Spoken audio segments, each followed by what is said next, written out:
Bebersih diri ala para pendukung Anies tak akan banyak membantunya, sebesar apapun usahanya. Pemahaman itu sudah kadung mengendap dan berakar di alam bawah sadar rakyat Indonesia. Pilkada DKI 2017 adalah pilkada paling brutal sekaligus memalukan adalah keadaan final. Pun pada sang gubernur, stigma ayat dan mayat yang melekat hanya demi meraih kemenangan akan terus dimaknai sebagai kebenaran yang tak butuh penjelasan lagi. Di pengadilan, itu seperti makna inkrah.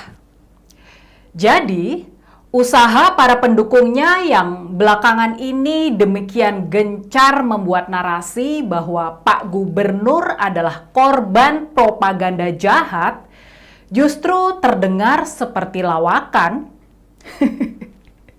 Lucu, sekaligus menghibur kalau yang ngomong Cak Lontong, tapi udik bila Rocky Gerung yang bicara. Itu sebuah kebaruan. Meski terdengar agak false atau janggal, bahwa hal seperti itu bisa datang dari kelompok pendukung Anies, itu sedikit melegakan. Paling tidak, tim kampanye Anies mulai sadar bahwa stigma ayat dan mayat itu sudah mulai agak mengganggu bila terus dibiarkan. Mereka mulai nggak pede dengan pola perjuangan satu warna, yakni politik identitas. Kami berhak mengusir. Bapak orang Islam bukan. Dia penista agama. Bapak mau dilanat, Pak. Kami saya, Pak. Tolong, usir. Boro bolang. Boro bolang. Boro bolang. Usir, usir, usir. Jarod sekarang juga.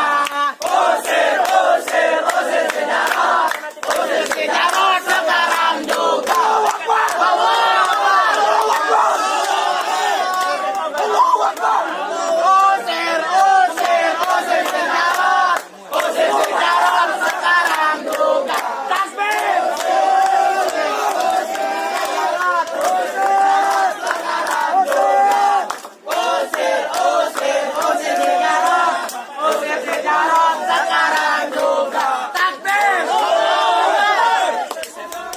Pada skala nasional, itu memang agak cenderung merugikannya.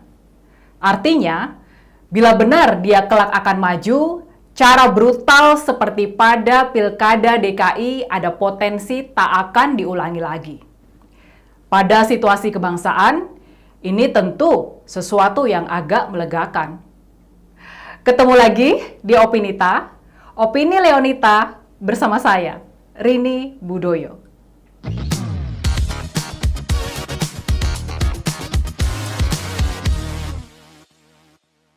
Anehnya, pada sosok Pangeran Biru, kejadian sebaliknya justru terlihat sedang terjadi.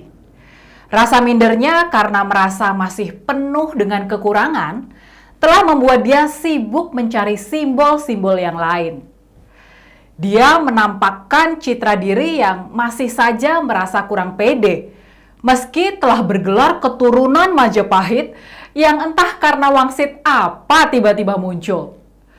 Baru-baru ini, dia terima predikat lain, keturunan Arab. Tak penting itu masuk akal atau tidak bagi publik. Baginya, itu keren. Baginya, itu akan menambah rasa percaya dirinya. Beliau ini adalah keturunan Mojopahit, terah dari Raden Wijaya. Namanya sulit dihafalkan, tak lewati, sampai ke Kiai bapaknya Kiai Hasan Besari, itu nikah dengan Syarifah keturunan Rasulullah. Jadi beliau ini masih punya darah keturunan Rasulullah. Dia seorang yang muda, ganteng, kata pendukungnya, ketua umum sebuah partai politik, plus anak seorang presiden, tapi masih merasa minder dan nggak percaya diri, tentu menimbulkan banyak tafsir. Jelas terkait dengan rasa ragu banyak pihak. Ada yang tidak beres. Itu seperti tidak masuk akal, tapi benar-benar terjadi. Itu pasti bukan masalah sepele. Tapi dia ingin jadi presiden.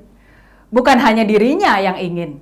Bahkan sejak lama dia telah dirancang untuk menjadi seorang presiden, seperti bapaknya pernah. Mungkinkah? Entahlah. Yang jelas, meski atas otoritas apa kita masih dibuat bingung.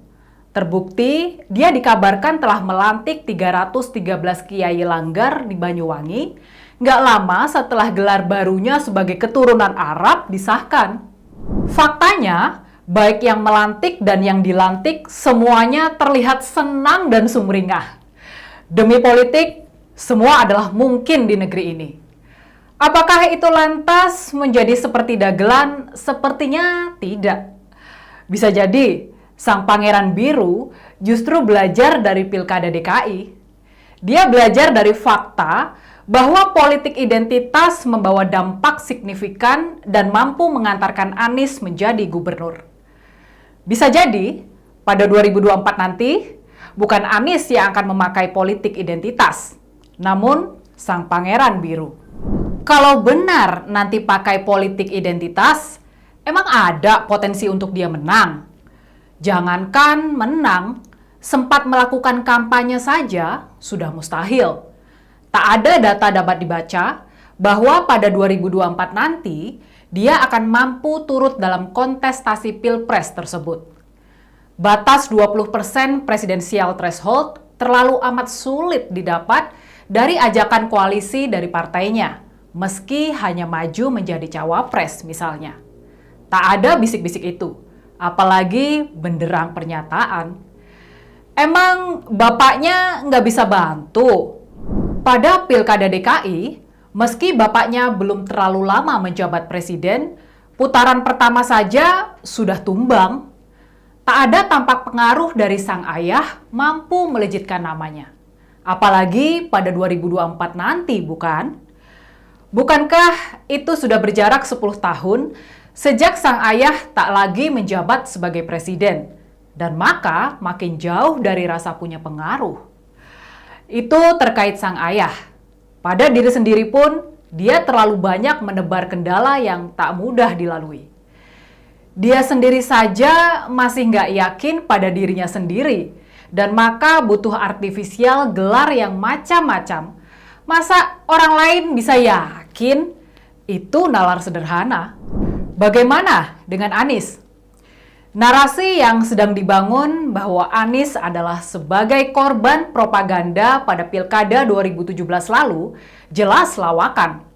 Itu kekonyolan tingkat dewa. Stigma itu telah menetap.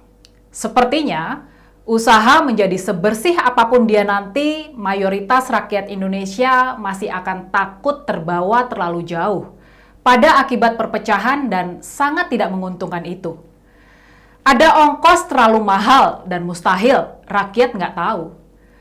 Sudah gitu, per Oktober 2022 nanti, dia sudah bukan gubernur lagi. Terlalu sulit waktu 2 tahun menuju 2024 tanpa panggung. Jadi, apapun yang sekarang sedang ingin dibuat para pendukungnya, bahkan dengan dirijen seorang EF Saifullah yang kabarnya kembali akan dipanggil, itu masih tetap akan sangat sulit. Lebih baik beliau konsentrasi pada Formula E saja. Itu sudah di depan mata loh, padahal tiket pun belum terjual. Bukankah kemarin sudah dibantu promosi oleh Pak Presiden? Seharusnya itu dimanfaatkan dengan baik. Dan ingat, ini kesempatan terakhir membuat para pendukungnya sedikit bangga. Kasihan militansi mereka selama 5 tahun dengan fakta tak satu pun program besarnya ada yang sempat berjalan. Satu dari sedikit kota di Indonesia yang merasakan kolonialisme dari dekat. Penjajahan di depan mata itu di Jakarta. Selama ratusan tahun, betul tidak Silen? Di tempat lain penjajahan mungkin terasa jauh, tapi di Jakarta, bagi orang Jakarta, yang namanya kolonialisme itu di depan mata, dirasakan sehari-hari. Karena itu, bila kita merdeka, maka janji-janji itu harus terlunaskan bagi warga Jakarta.